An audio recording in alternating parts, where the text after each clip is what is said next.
mos u piklo, mos u mërzit, mos u dëshpro, me vështirësin do të vjen lehtësimi. Por çfarë arsye piklohesh aq shumë? A mos të është ndaluar xheneti Allahut Azza wa Jall? A mos je i garantuar me xhehenem? Hudhe foshnjën në lum, gati nanës Musait alayhis salam mi dal zemra prej vendi. Mos u mërzit për të ardhmen, nga se ti nuk e di çka do të ndodh. O Zot, ma merr shpirtin.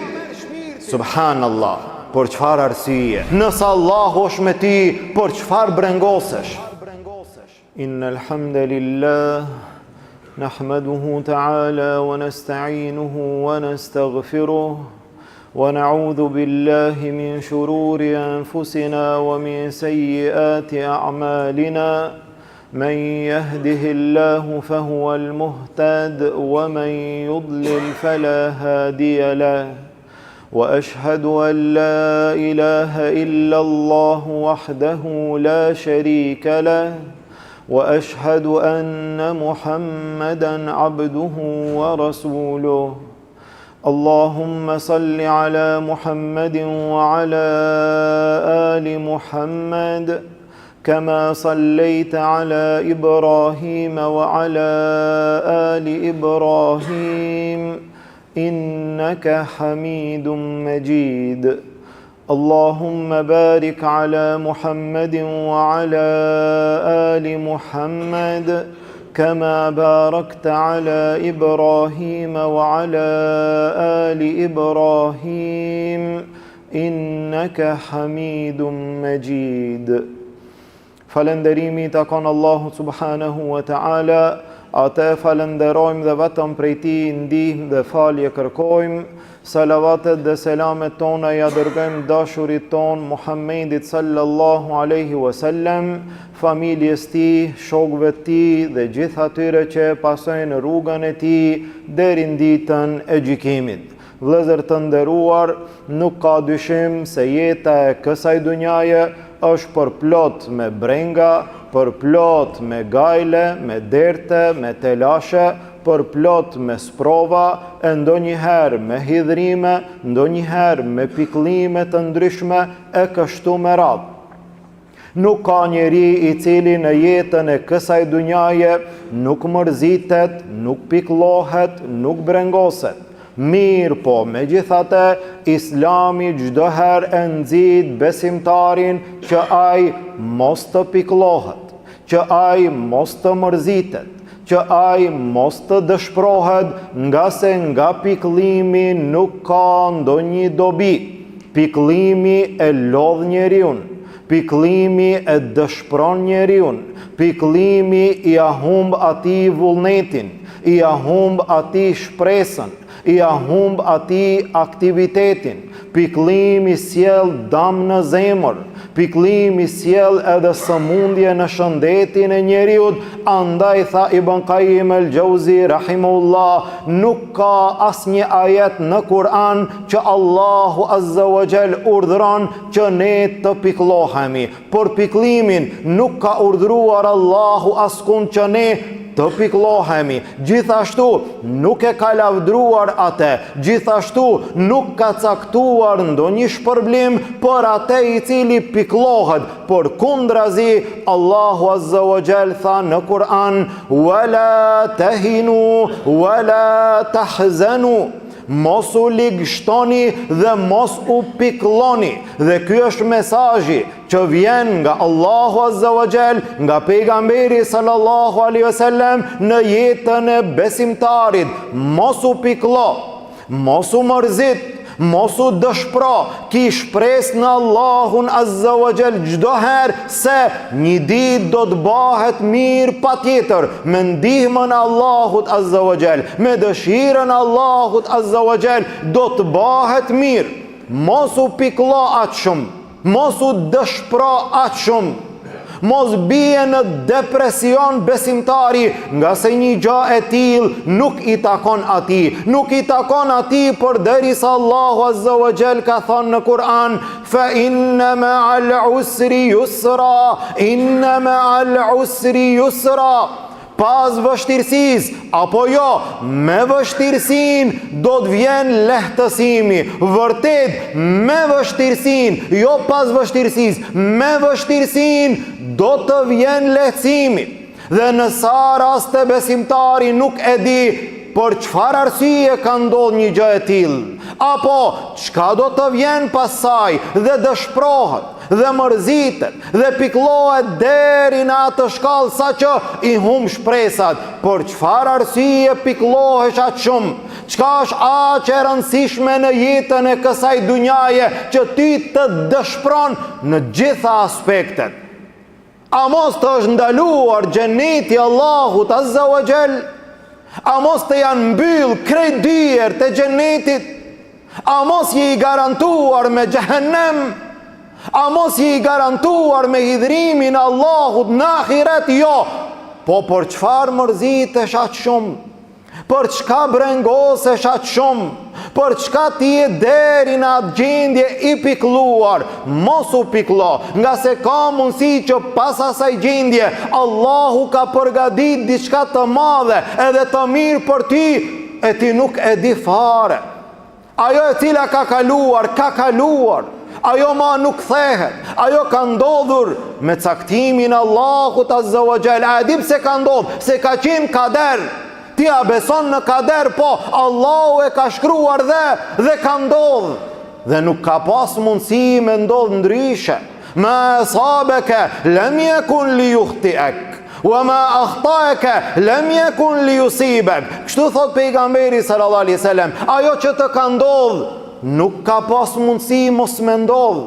Ajo që s'të ka ndodhë nuk ka pas mundësi me ndodhë. Kjo është me caktimin Allahut. Mos u mërzit për të kaluarën, nga se çdo gjë është me kader. Mos u mërzit për të ardhmen, nga se ti nuk e di çka do të ndodhë. Ndoshta e ki një gajle, një breng për të ardhmen, ajo nuk ndodh asnjëherë. Po edhe nëse ndodh ndonjë gjë, ne nuk e dim çfarë hajri mund të fshihet pasaj. Tha Allahu Azza wa Jall, wa asa an takrahu shay'an wa huwa khairul lakum. Ka mundësi që ju e urreni një gjë, ajo është hajër për ju. Wa asa an tuhibbu shay'an wa huwa sharrun lakum. Ka mundësi që ju e doni një gjë, ajo është sherr për ju. Wallahu ya'lam wa antum la ta'lamun. Allahu e di, ju nuk e dini. Paramendojeni rastin e Musait a.s. I cili ishte foshnje. Allahu Azza wa Jalla e urdhëroi e inspiroi nanën e Musait a.s. Nëse ka rrezik nga paria e Firaunit, merre foshnjën e vogël, hudhe në lum. Subhanallah. Nëse ka rrezik, hudhe në lum. Tha Allahu Azza wa Jall, wala takhafi wala tahzani. As mos u frikso, as mos u piklo, hudhe foshnjën në lum. Inna radduhu ilejki. Ne do ta kthejmë ty atë. Subhanallah. E hudhi në lum. Foshnja ku arriti? Në pallatin e Firaunit. Wa asbaha fuadu ummi Musa fariga. Gati nanës Musait a.s. mi dalë zemra prej vendi. Foshnjën e vogël në pallatin e Firaunit, mos e ki gajle, mos u mërzit, mos u piklo. Çdo gjë është nën urdhrat e Allahut. Çdo gjë është nën caktimin e Allahut. Çdo gjë drejtohet nga Allahu Azza wa Jall. Ti pse mërzitesh? Ti pse piklosh? Ne do ta kthejmë atë ty. Çka ndodhi? Tha Allahu Azza wa Jall, faradadnahu ila ummihi kej të karra ajnuha wala tahzan. Ne ja kthim nanës Musait a.s. Musajin e vogël, që asaj ti pushon syri, ti pushon zemra dhe mos piklohet. Në sa raste na ndodh ndonjë gjë e cila në shikimin ton të parë duket e keqe, negative, e dhimbshme, e dëshpërueshme, që sjell pikëllim ndoshta në zemrat tona, nuk e dim. Nuk e dim që ndoshta pasaj fshihet ndonjë hajër, ndonjë mirësi e madhe, e cila do të vijë ndoshta pas shumë viteve. Mos u piklo nga se çdo gjë është në dorën e Allahut Azza wa Jall. Kështu ndodhi me Merjemin, me këtë grua të ndershme, me këtë grua të devotshme, e cila deri në atë shkallë të madhe të vështirësisë së saj tha: o Zot, ma merr shpirtin. Subhanallah.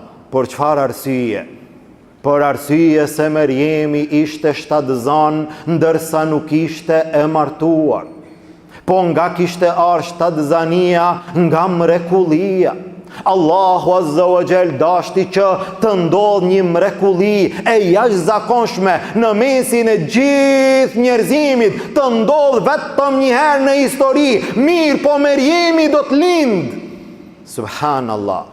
Sa vajza sot e kanë shit moralin e tyre, e kanë shit nderin e tyre. Sa vajza sot mund të arrijnë në shtatëzani pa martesë, në lindje pa martesë, në abortime pa martesë. Sa vajza kanë arritur në këtë shkallë dhe në fund nuk thonë si tha Merjemi. Merjemi e ndershme, e pastër, e moralshme. Allahu dashti që të arrijë në këtë gjendje, tha: ja lejteni mittu qabla hadha wa kuntu nasyan mansiya.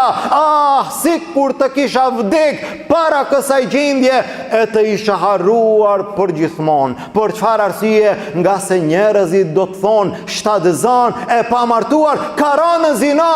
Allahu na ruaj. Mirë, po çka ndodhi pas kësaj? Si kur të kisha vdek. Pas kësaj çka ndodhi? Pas kësaj lindi një pejgamber i dalluar i Allahut Azza wa Jall, i cili është Isai alayhi salam. Ne nuk e dim. Ndodh ndonjë gjë në jetën tonë që neve mund të na duket shumë e dhimbshme, mund të na duket shumë e madhe, e vështirë, sproverant. Ne nuk e dim çka do të vijë pasaj, e di vetëm Allahu Azza wa Jall. Jusufi alayhis salam, të cilin vëllezërit e hudhën në bunar, e pastaj përfundoi në burg, e pastaj hap pas hapi. Mirë, po Allahu Azza wa Jall kishte caktuar që Jusufi alayhis salam prej bunarit, prej pusit, prej atje nën tokë të ngjitet në shkallët e larta të pallatit dhe të merr pozitën më të lartë të asaj kohe. Ne nuk e dim.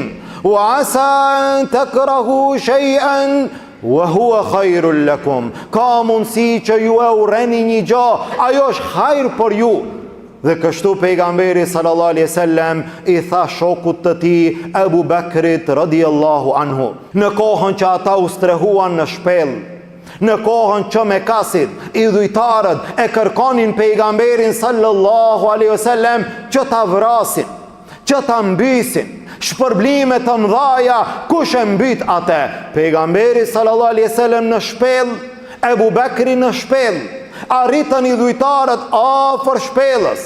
Abu Bakri tha: ja Rasulullah, nëse vetëm pak e ulin kokën, do të na shohin. Pejgamberi sallallahu alaihi wasallam tha: o Abu Bakr, ma dhannuka bi ithnain, Allahu thalithuhuma. O Abu Bakr, çka mendon ti për dy vet kur Allahu është i treti i tyre? Këtë Allahu Azza wa Jall e regjistroi në Kur'an dhe tha: idhuma fil ghari idh yaqulu li sahibihi la tahzan. Kur ata ishin në shpellë, pejgamberi sallallahu alaihi wasallam i tha shokut të tij: la tahzan, mos u piklo, mos u dëshpro, mos u brengos. Inna Allaha ma'ana, Allahu është me neve. Nëse Allahu është me ti, për çfarë brengosesh? Nëse Allahu është me ti, për çka piklohesh? Nëse Allahu është me ti, për çfarë mërzitesh? Besimtari në jetën e ti nuk duhet asnjëherë ti nënshtrohet mërzis, ti nështrohet pikëllimit, ti nështrohet dëshpërimit. Besimtari në jetën e tij çdo herë duhet të ketë shpresë, nga se kështu të mëson Allahu, kështu të porosit pejgamberi sallallahu alaihi wasallam. Tha Allahu azza wa jall: la tayasu min rauhillah, mos i humni shpresat nga rahmeti Allahut. Innehu la yayasu min rauhillahi illa alqaumul kafirun. Nuk i humbi shpresat nga rahmeti Allahut përveç se ata të cilët nuk janë musliman. Ne lutim Allahun azza wa jall, Allahu të na largon pikëllimin nga zemrat tona. Allahu të na largon dëshpërimin nga zemrat tona. Allahu të na largon brengat e kësaj dunjaje nga zemrat tona. Allahu të na ban prej atyre që mundohemi të ecim në hapat e rrugës së Muhamedit sallallahu alaihi wasallam, të jetojmë në atë mënyrë që na urdhëron Allahu, e na porosit pejgamberi sallallahu alaihi wasallam, e të vdesim ashtu si Allahu është i kënaqur. Allahu azza wa jall të na takon me pejgamberët e tij, me Muhamedin sallallahu alaihi wasallam, me besimtarët e tij në xhennetin e tij. Lutim Allahun azza wa jall, muslimanët kudo që janë, Allahu t'i ndihmon. Gjendjen e tyre Allahu ta lehtëson. Të varfërit tanë Allahu t'i pasuron, të sëmurët tanë Allahu t'i shëron, të vdekurit tanë Allahu t'i mëshiron. Lusim Allahun azza wa jall nga dënimi i tij të na shpëton, në xhennetin e tij të na bashkon. Amin. Walhamdulillahi rabbil alamin. Wa subhanaka Allahumma wa bihamdik, ashhadu an la ilaha illa ant, astaghfiruka wa atubu ilayk.